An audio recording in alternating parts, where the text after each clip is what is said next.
Introduction to common issues with Uniswap SDK.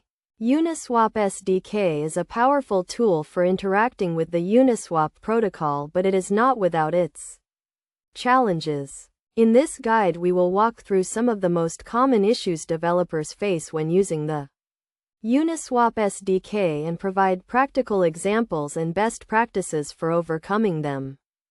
Insufficient liquidity. One of the most common issues with Uniswap SDK is insufficient liquidity. This occurs when there is not enough liquidity in a particular market to fulfill a trade. To avoid this issue, it is essential to check the liquidity of a market before attempting to trade. You can do this by using the Get Reserves function provided by the Uniswap SDK. Incorrect token addresses. Another common issue with Uniswap SDK is using incorrect token addresses. This can lead to failed transactions and lost funds.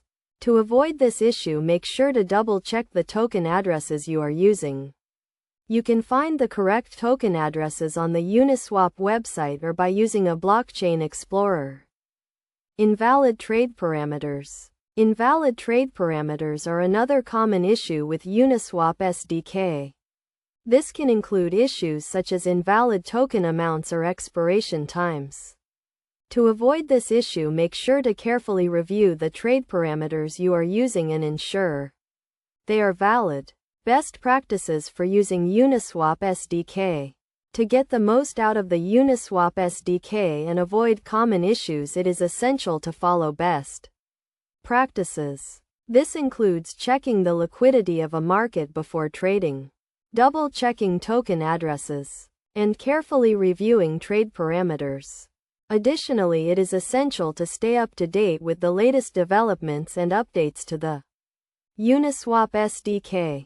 Conclusion. In conclusion, the Uniswap SDK is a powerful tool for interacting with the Uniswap protocol, but it can be challenging to use. By understanding the common issues that developers face and following best practices, you can get the most out of the Uniswap SDK and build successful decentralized applications. Remember to always check the liquidity of a market, double-check token addresses, and carefully review trade parameters to avoid common issues and ensure successful trades.